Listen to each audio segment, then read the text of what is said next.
YouTube पर channel को subscribe कर लीजिएगा।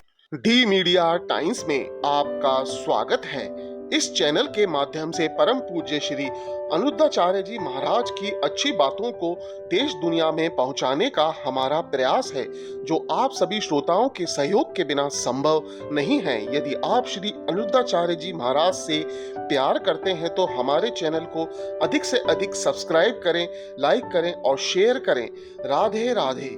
उत्तर प्रदेश के वृंदावन में आयोजित श्रीमद् भागवत कथा में कथावाचक श्री अनुद्धाचार्य जी महाराज ने श्रोताओं को कहा कि पिछले कुछ समय से तुलसीदास जी द्वारा रचित चौपाई ढोल गवार शूद्र पशु नारी सकल ताड़ना के अधिकारी का कुछ नेताओं द्वारा राजनीतिक स्वार्थ के लिए अपने तरीके से तोड़ मरोड़ कर प्रस्तुतिकरण किया और गलत अर्थ निकालते हुए टिप्पणी भी की, जिसे लेकर सड़क से संसद में बहस भी हुई। अनुद्धाचार्य जी महाराज ने कहा कि 16वीं सदी में लिखी इस चौपाई पर आज भी लोग गलत मतलब निकाल रहे हैं। कुछ लोग तुलसीदास जी का समर्थन कर रहे हैं तो कुछ विरोध। तुलसीदास जी की चौपाई पर विवाद क्यों होता है? उनका महिलाओं के प्रति नजरिया कैसा था? क्या तुलसीदास जी की रचना के साथ छेड़छाड़ हुई? दूसरे धर्म ग्रंथों की सोच महिलाओं के लिए कैसी है? इन सब प्रश्नों को लेकर श्रीमद् भागवत कथा में श्री अनुद्धाचार्य जी महाराज ने लोगों की जिज्ञासा को शांत किया। उन्होंने कहा कि तुलसीदास जी द्वारा रचित रामचरितमानस में नारियों को सम्मानजनक रूप से प्रस्तुत किया है। चौपाई पर विवाद भाषा ही समझ की वजह से हो रहा है। उनका कहना है कि रामचरितमानस बेशक अवधी भाषा में लिखी गई, लेकिन तुलसीदास जी ने इसमें करीब 200 भाषाओं का प्रयोग किया, क्योंकि वह ज्यादातर चित्रकूट में रहते थे। चित्रकूट में रीवा सतना की भाषा की छाप है। उन्होंने कहा कि उत्तर प्रदेश के कई जिले, जिनमें अयोध्या, गोंडा, प्रतापगढ़ सहित कई गांवों में आज भी अवधी भाषा बोली जाती है और यहाँ ताड़ना का मतलब होता है देखना।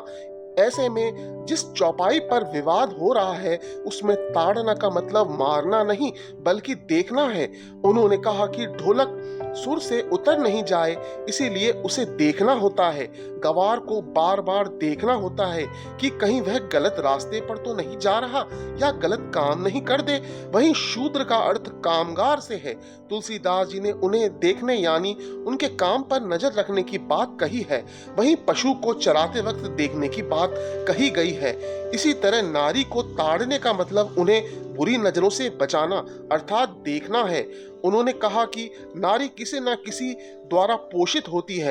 पिता पुत्र पति को यह जिम्मेदारी दी गई है कि नारी जिस भी रूप में हो, माँ के रूप में, पत्नी के रूप में, बेटी के रूप में या बहन के रूप में, किसी का नारी के पास में रहना जरूरी है, अर्थात देखते रहना है।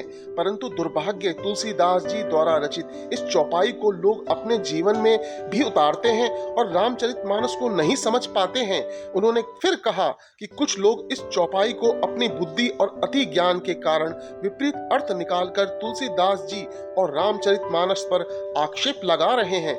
यह सामान्य समझ की बात है कि अगर तुलसीदास जी स्त्रियों से द्वेष या घृणा करते तो रामचरितमानस में उन्होंने स्त्री को देवी समान क्यों बताया? उन्होंने लोगों से आह्वान किया कि आप रामचरितमानस की चौपाइयां पढ़ें और अपने बच्चों को भी पढ़ाएं और उसका सही अर्थ लोगों तक पहुंचाएं। उन्होंने कहा कि सनातन धर्म में यह बातें स्कूलों में नहीं बताई जाएंगी, यह आपको ही बतानी होंगी। अनुद्धाचार्य जी महाराज ने कहा कि रामचरितमानस की एक एक चौपाई संस्कार में है। यदि आप बच्चों को इन चौपाइयों का अर्थ बताएंगे तो बच्चे संस्कारी होंगे।